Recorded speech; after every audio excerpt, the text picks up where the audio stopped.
Good evening students. हमारे साथ doctor Aditya Sanjay Gupta हैं। आदित्य संजय गुप्ता को आप सब लोग जानते हैं। तो आदित्य, मुझे एक चीज बताइए, बच्चों का भी 2 महीना बचा है एग्जाम के अंदर, नीट में, राइट? एग्जाम का ऑब्वियसली प्रेशर होता है, और प्रेशर का एक पार्ट ये भी है दैट पीपल अंडरस्टैंड कि ये एग्जाम मैंने क्लियर कर लिया तो my path is straightforward, उसके बाद ऑब्वियसली पढ़ाई करनी है, but then I would be set. Otherwise वो just the sheer volume of people, 21.5 lakh लोग एग्जाम लिखेंगे 55,000 गवर्नमेंट कॉलेज सीट्स के लिए, right? A lot of students also understand कि their parents would not be able to afford the fees of a private college. तो वो जो प्रेशर होता है ना, it you sleep with that pressure every day, you get up with that pressure every day. What is the way to handle it? To handle that pressure, मेरी तो 12वीं के बिगनिंग में फटी थी कि भाई माँ बाप प्राइवेट कॉलेज तो अफोर्ड नहीं कर सकते।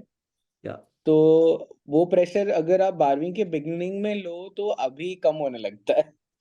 Ideally your preparation should be strong enough कि इस समय वो प्रेशर कम होना चाहिए। But I understand the fact that obviously I understand the fact कि this might not be true. So for a lot of people, pressure increases as the exam approaches. As far as handling the pressure is concerned, I would simply say that right now the only thing that is in your hand per se is how much you can practice. Practice the previous year questions or practice, numericals and everything. मतलब like being honest, we both know कि ऐसे कोई 2 महीने में किसी का exam clear नहीं होता. So Correct. this is mostly for those students who have at least been studying for this exam for past 7 to 8 months. Bare minimum, at least from this point, have been studying for at least 6 months, I would say. अब कोई ऐसा है बंदा जो सोच रहा है 3-4 महीने में एग्जाम क्लियर कर लूंगा, तो उसको तो मैं बोलूंगा वीडियो बंद ही कर दो. It's not meant for you. I don't align with your philosophy. तुम्हारा निकल गया, तुक्के में निकल गया. मतलब मैंने एक बार किसी तुक्का भी नहीं लगता वीडियो में आदित्य, बोला मैं आपको मैं 100% श्योर हूँ, तुक्का नाम की कोई चीज होती नहीं है। 4 महीने में तैयारी करके सिलेक्शन नहीं होता, बात खत्म. नहीं, हाँ, लाइक मैं कह रहा हूँ कि मैंने बताया कि 95% ऑफ द लोग या 99% ऑफ द लोग एग्जाम जो निकालते हैं वो 1 से 2 साल पढ़ते हैं. करेक्ट. और मे भी हो सकता है 1% है जो कि वो 3 to 6 मंथ की कैटेगरी में आते हो. पर 99% of the NEET aspirant try to keep on searching to crack the exam in 3 to 6 months. So अगर कोई ये सोच रहा है कि मेरे सिर्फ 55,000 गवर्नमेंट सीट से मेरा एग्जाम कैसे निकलेगा, तो the first way for them to tell me कि अपना प्रेशर कैसे कम करना है, very honestly, अगर तुम पिछले 6 महीने से पढ़ रहे हो, so today is March, Feb and March. अगर let's say you are studying someone who's actually been studying from September, let's say, तो तुम ऑटोमेटिकली ऑलरेडी टॉप 3-4 लाख में हो. या सही ठीक बात है, you are already in the top 2-3 lakh 4 lakh. 4 lakh में से मैं कह रहा हूँ 55,000 भी नहीं, मान लो 20,000 ही गवर्नमेंट सीट्स हैं, considering you might be a general category student, you won't have any reservation. तो 10 में से एक बच्चे में ही आना है. करेक्ट. तो suddenly it doesn't feel that traumatizing, right? 10 में से एक में तो आ ही सकते हो. बहुत सारे लोग तफरी के लिए जा रहे हैं, मतलब हाँ, 16 लाख. सो मेरे टाइम पे इतने लोग नहीं देते थे, मेरे टाइम पे 3 लाख लोग देते थे. पर सीट्स भी ऑब्वियसली फिर गवर्नमेंट मेडिकल कॉलेज की 4 या 5 हजार ही होती थी. They were not 55,000 obviously at that point of time. But उस समय भी मेरे जो कोचिंग में जो first day, like literally first day, जो मेरे ज़ूलॉजी के टीचर थे, उन्होंने ये बोला था कि 2.5 से 3 लाख लोग एग्जाम लिखेंगे, पर 1.5 लाख लोग तो बस एग्जाम लिखने के लिए एग्जाम लिखते हैं, बाकी 1.5 लाख थोड़ी पढ़ाई करके लिखते हैं. उनमें से 30,000 लोगों ने ढंग से पढ़ाई की होती है, पर उन 30,000 में कंपटीशन घमासान होता है, और उन 30,000 में से तुम्हें 2,000 या 3,000 के अंदर आना है. करेक्ट. सो अगर सिंपल मैं तुम्हें आज ये बोल रहा हूँ, तुम्हारे नंबर 450 से 550 के बीच आ रहे हैं अभी अपने नॉर्मल टेस्ट में. मैं इस रेंज को इसलिए बोल रहा हूँ because this range will be the aspirational range. जिसके 600 के ऊपर आ रहे हैं उसे पता है उसको मिल ही जाएगा. He just has to continue on that path forward.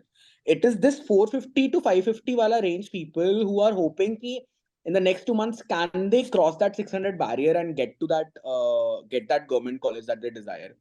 तो मैं तुम्हें पहले ये बोल रहा हूँ कि just by the virtue of the fact by being in the 450 to 550 का range at this point of time, you already are not competing with 2 lakh students. You are already competing with just 2 to 3 lakh students. And you just have to give this push in the last 3 months to cross that 600 thing. And I be honest, it is fully possible. मतलब मेरे भी and में आकाश में मेरी final ranks जो थी वो जो 5, 6 और 10 थी, पर मेरे आकाश के एआई टेस्ट में, जो बाय द वे कम लोगों ने दिया होगा, right, because obviously pan India exam थोड़ी, मतलब सारे लोग तो नहीं देते थे, वो 15, 20, 25, 30 हजार जितने भी लोग देते थे, उस ऑल इंडिया आकाश टेस्ट सीरीज में मेरी कभी 30, 40 से ऊपर रैंक नहीं गई थी. पर मेरी हर रैंक एंड में टॉप 10 आई है. ऊपर तो और भी ज्यादा कंपटीशन होता है, इन अ सेंस की to get another better rank आपको हर बार एक पूरा क्वेश्चन अटेम्प्ट मारना है, एक नंबर से नहीं फर्क पड़ेगा. सो उस पॉइंट को अगर मैंने कवर कर लिया अपने, मेरे हिसाब से मैंने आखिरी 3 महीने में और ज्यादा जी जान लगाई थी. आप अभी 3 महीने में वो जी जान लगाओगे तो you'll be easily be able to cross that. Aditya, मैं अब ये जो जी जान लगाने वाली बात है, आई थिंक टेस्टिंग, हम लोगों ने एक चीज जो इस बार की है वो ये है कि पिछले सालों में ये होता था, बच्चे ऑनलाइन टेस्ट लिखते थे, पेरेंट्स कहते हैं बेटा आपका अच्छा स्कोर आना चाहिए। अब if the good score is not in control of them, Google side में खोला, पेपर अटेम्प्ट किया और अच्छा स्कोर दिखा दिया। And a lot of parents would call me later कि सर बच्चे के 600 नंबर आ रहे थे, 650 आ रहे थे, एग्जाम के अंदर 250 आए। तो मैं उनसे पूछता था आप बैठते थे पास में जब बच्चा एग्जाम लिख रहा था? कहते नहीं, बैठते नहीं थे। तो अब बच्चे भी they are young, right, they they feel the pressure and they are not able to see वो रोने वाला फेज जो होता है पेरेंट्स का कि अरे एक साल और इस बेचारे को तैयारी करनी पड़ेगी। तो we have started classroom test series this year. But मैं आपसे पूछना चाहता हूँ, आपने कितने टेस्ट दिए थे लास्ट के 2 महीने के अंदर? बहुत सारे। So I would say that I practiced a lot of questions. So as far as your test series is concerned, मैंने एक चीज बहुत क्लियरली अपने वीडियोस में बोली है कि आखिरी के 1 महीने में मैंने अपने टेस्ट देने बंद कर दिए थे. But I'll be honest, the reason I stopped giving those tests in the last 1 month was because मेरे कोचिंग सेंटर के जो टेस्ट थे, they stopped emulating what I assumed to be the NEET pattern, and I was right. Okay. They suddenly started asking questions which were beyond NCERT. They suddenly started asking questions in physics which were a bit to a higher level, which I feel was not. So I felt at that point of time कि it would be wrong on my part to keep on giving those tests. मैं time waste करूंगा, बेमतलब मैं अपने आप को वो करूंगा. Had they been the appropriate level tests, which they were by the way 1 month before the exam, तो I did not miss a single test. आकाश में हर हफ्ते एक टेस्ट होता था, मैं रोज लगा के आता था. So समझ गया।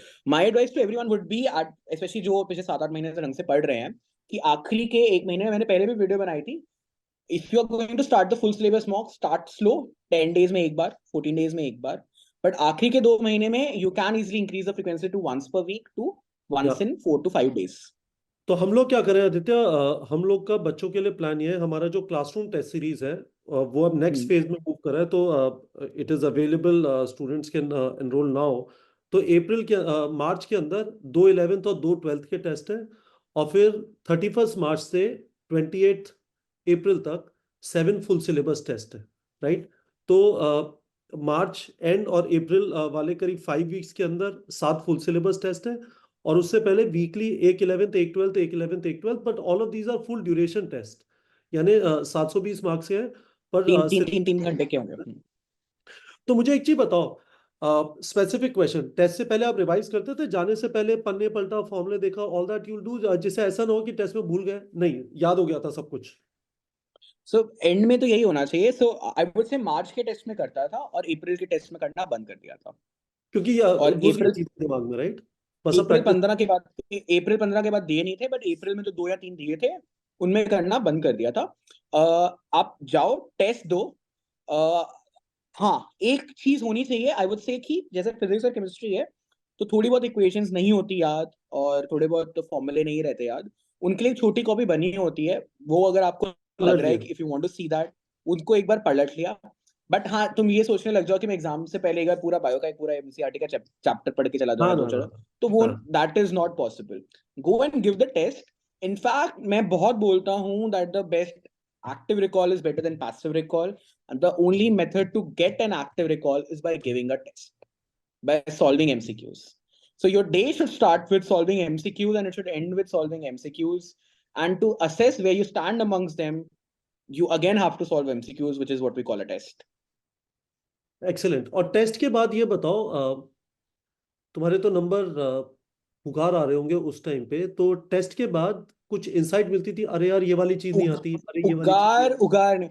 तो हाँ, मैं एक सिंपल फंडा बताता हूँ आपको। उस समय ना मैं क्या करता था कि अगर सबसे पहले बायो की मिस्टेक्स देखता था, बिकॉज आई वाज लाइक इसमें नंबर नहीं गवाने। नहीं आता, आउटसाइड एनसीईआरटी भाड़ में जाए। इनसाइड एनसीईआरटी गलती हुई है तो फिर देखता था कि याद नहीं था, कंसेप्ट में प्रॉब्लम थी, या याद था और I actually made a silly mistake. तो उस चीज के लिए I was very very particular my bio mistakes के टाइम बारे लगाते में। थे तो टेस्ट के बाद? एक 2 घंटे on the higher side, 1 to 2 hours on the higher side.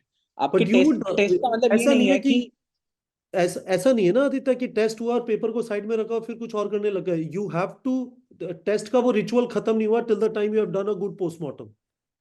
A decent postmortem I would say. कई लोगों को आई वुड एडवाइस, कई लोग ऐसे होते हैं कि सिर्फ पोस्टमार्टम में ही 2 दिन लगा देते हैं, वो भी नहीं करना। करेक्ट। बट अगर 3 घंटे का टेस्ट है तो that deserves 1.5 hour of at least half the time of bit of की क्या गलती की। So a lot of people make the mistake, अरे ये सही किया था, मेरे को आता है, very good. Test is only meant mistakes कहाँ की थी, तो आधा पेपर तो तुम्हारा ऑलरेडी गायब ही हो गया है। Which is the reason I am saying it requires 1.5 hour of introspection. उसमें भी तुम्हें simple you have to figure out कि मिस्टेक फैक्चुअल थी, याद नहीं आया, मिस्टेक कंसेप्चुअल थी, चीज नहीं आती। फैक्चुअल थी, रट मार लो, कंसेप्चुअल थी, तब उस चीज को get that into your system. I won't say right it down, ये तो बहुत चीजें लिखते ही रहेंगे लोग, फिर लिखते ही रहते हैं, कुछ करते नहीं है, but get it into your system that this is something I don't understand and I have to over the next 2-3 months. For example, for me, one of the problematic things was equilibrium, let's say. तो जब full syllabus test मार्च से देने शुरू किए, तो जब जब equilibrium की गलती होती गई, धीरे धीरे समझ में आ गया कि ये वाला पोर्शन ऑफ इक्विलिब्रियम तो फिर भी आता है, ये वाला नहीं आता। फिर एक दिन, नॉट एक दिन बट एक आधा दिन आई वुड से बैठा, जम के 100 एमसीक्यू लगाए जब तक चमक नहीं गया, और फिर देन डन एंड डस्टेड उसके बाद वो। So you should, I am not saying that you should keep on doing a postmortem for 2-3 days की 2-3 दिन बैठ के लगे रहो, बट जो गलतियां की, try to figure out from those mistakes कि तुम क्या चीज रिपीटेडली मिस्टेक करो ताकि एग्जाम में ना करो, specially as far as the formula या कोई कंसेप्ट इज कंसर्न। मेरे टाइम पे यूट्यूब नहीं एग्जिस्ट करता था, you guys have YouTube, literally explain this to me in a 5 year language and learn it from YouTube कि वो कंसेप्ट तुम्हारा बाद में गलत ना हो। Solve 10 questions related to that and that topic is done, plain and simple. या that's good. तो गाइज, मैं भी आप लोगों से यही बोलना चाहता हूँ, टेस्ट लिखो, टेस्ट से पहले हल्का फुल्का रिवीजन, टेस्ट के बाद एक अच्छा पोस्टमार्टम करके जो आपके वीक एरिया आइडेंटिफाई हुआ है, आदित्य ने भी एग्जांपल दिया इक्विलिब्रियम का, आपके पास हमारे प्लेटफॉर्म पे डीपीपी जनरेटर का फैसिलिटी है। आप स्पेसिफिकली इक्विलिब्रियम का, सॉल्ट हाइड्रोलिसिस नहीं आता, बफर सॉल्यूशन के क्वेश्चन नहीं होते हैं, पीएच रिलेटेड क्वेश्चन नहीं होते हैं, जस्ट जस्ट डू देम। मतलब द यदि आपने आज तक उस स्पेसिफिक टॉपिक के 25 क्वेश्चन किए हैं, यदि आपने उसके 25 और कर लिए, तो आपकी अंडरस्टैंडिंग डबल हो गई। सिंपल, मतलब इट डबल हो इज जाए। A function It's, of there's no doubt doing about time. that. I mean, and I would simply advise everyone ki if you have not taken a test series, then you definitely you can take the NEET Prep test series. And another advice I would give is, agar tumhari test series, whichever you want to have taken, if at any point of time you feel that this test series is going out of NCERT and this, it's becoming a bit higher level, drop it, take NEET test series, या अगर तुम्हें लग रहा है कि वो expensive है, तो get the high yield test series at your home which are appropriate level papers. ये बहुत mistake common है in the last 1 month that you start to solve a very high level paper, होता कुछ है नहीं उससे, उससे सिंपल सिर्फ एक चीज होगी, तुम्हारा कॉन्फिडेंस ही कम कम जाएगा। Correct, correct, तुम उस चीज को ज्यादा पढ़ोगे जो शायद एग्जाम में आए ही नहीं, क्योंकि that is the correct, reason it is tough. So correct. This is a mistake don't do until unless you're literally aiming for rank 1, which I'm pretty sure you guys are not. Yeah, Until unless you're aiming for a top 10, even top 10 भी नहीं बोलूंगा, मेरी rank 1 नहीं आई है, top 10 तो आई गई है। correct. Rank 1 के लिए हो सकता है मेरे को 4-5 चीजें एक्स्ट्रा करनी पड़ती, बट एक 100,000 रैंक के लिए do the things which have been repeatedly done by good rankers, which is simply doing your NCERT, practicing NEET level questions repeatedly ताकि उनको रट ही जाओ एक तरीके से, फिजिक्स और केमिस्ट्री के भी, and that's about it. Give NCERT based test regularly and do a decent analysis of them कि कहाँ गलती कर रहा हूँ, so that you don't make that mistake in the exam. That's it. It's plain simple forward, nothing too complicated. Guys, a lot of you were saying कि doctor Aditya Sanjay Gupta को के साथ वीडियो करिए. You got some fundamentally beautiful advice. Very simple. Test लिखना है, test से पहले हल्का फुल्का रिवीजन कर लीजिए, टेस्ट के बाद प्रॉपर पोस्टमार्टम करके अपने वीके रेफ फिक्स करिए. आप अपने सारा जो बचे हुए 2 महीने का टाइम है इसी सीक्वेंस के अराउंड डिजाइन कर लीजिए. I think you will be good. Aditya, thank you so much for your time. And hopefully ये आप लास्ट टाइम नहीं आए हैं यहाँ पे. यूल मैं बीच में 1-2 बार और आपका टाइम लेके we will discuss some other specific aspects for the students. Definitely.